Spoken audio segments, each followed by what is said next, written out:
I had a really very clear experience about group consciousness a number of years ago that I'll reference. I've talked about this in my book. I have to start by explaining that between 1987 and 1990, I did a very deep, intense project that was not forum theater with the Gitxsan and Wet'suwet'en hereditary chiefs. That was part of the Delgamuukw court case, one of the, at that time, largest land claim cases in Canadian history. Nuk'pa, Our Footprints, was the chief's first articulation about why they were taking the Queen of England to court. And it was all about ancestral land. And that project, of course, led to really deep relationships in Gitxsan and Wet'suwet'en territory in northwestern BC. And it led to a very deep relationship with the Blackwater family. Hal Blackwater, who was part of my writing team and was in Nuk'pa, was also a Kassan dancer at the time.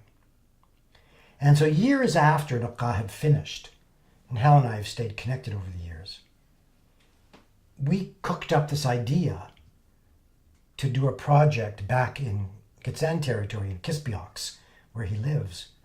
He had a dance group. And we worked with the dance group. We did what I call a power play, 6 days that goes to performance. But we knew that instead of making plays, we were going to make new dance. New dance for the first time in a very, very long time for the Gitxsan. Because, of course, under colonialism and residential schools and all of that, making new dance was forbidden, illegal. And so this in itself was a bit of a revolutionary act. And so a group of youth came together, and we were exploring issues of violence inside the community. And on day 4 of a 6-day process, we had made all these frozen images, and we had photographed them. And we went back to one of the photographs. That was a very strong image that had really resonated with the group. And we asked the group to recreate this image. And so now they're back inside this image. And, you know, Hal and I are just making this up at this point. We don't really know. It's an experiment. And everybody in the room knows that. And we, from inside the image, we asked everybody to close their eyes and to understand the essence that they are. This is now using language of Gitxsan dance. When I say essence, are they the wind? Are they some kind of animal? Are they fire? The essence.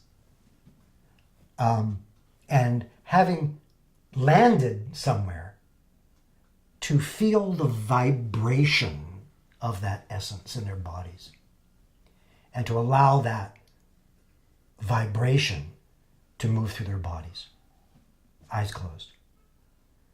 And then from there, to start to move through space. And inside that, understand some kind of narrative, but without talking. It's all silent. And so this happens in the room. And now we're debriefing it. And one of the participants is the forest.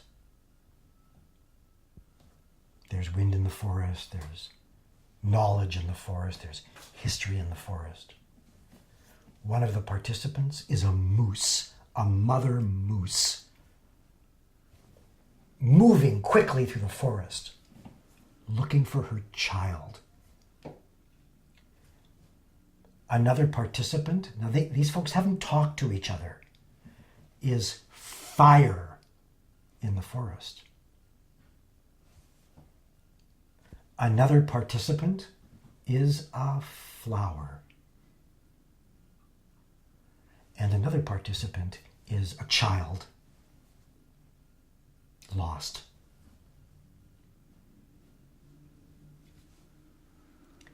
Where did this come from? There was no planning in this. We were stunned in that room. It was like putting your finger in an electrical outlet. And Hal turned and said to me, here's something you don't know, you won't know. That the name for child in Gitsen is flower. And so we understand there's a flower trampled in the forest while this mother moose is searching for her child and the forest is on fire. And we're there to make dance about violence.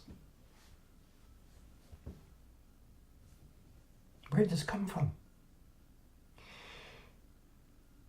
Somehow, we created a chemistry that let these young people, without speaking to each other, create something really coherent together.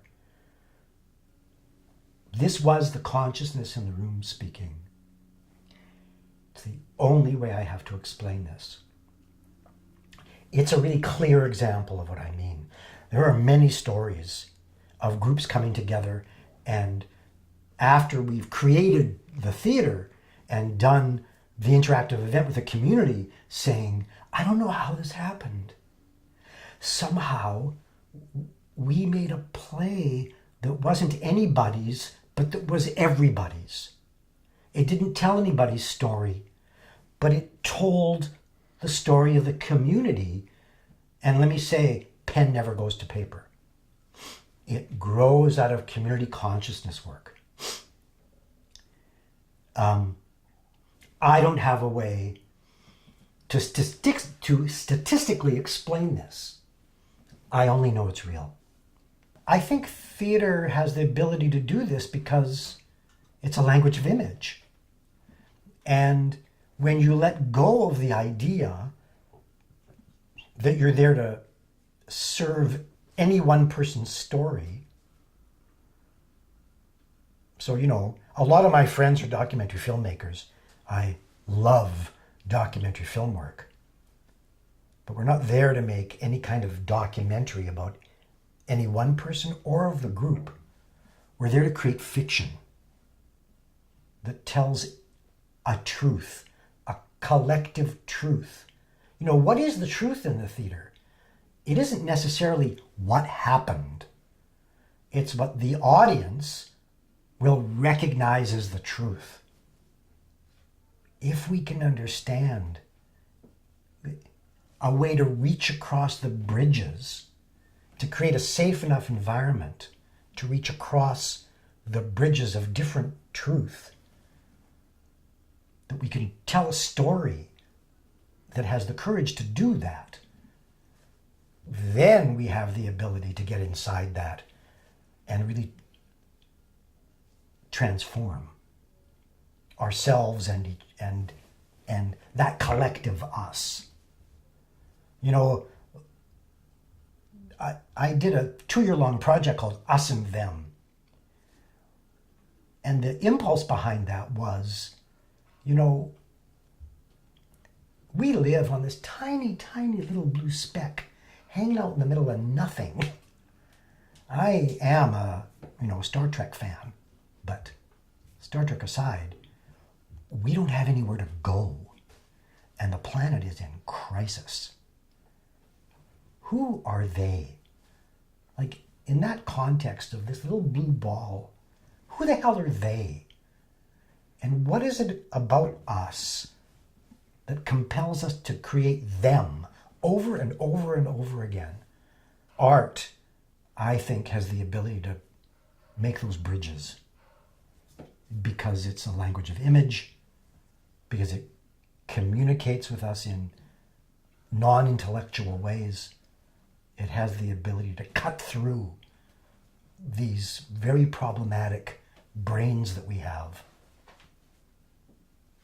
that help us make excuses for keeping things the way they've always been.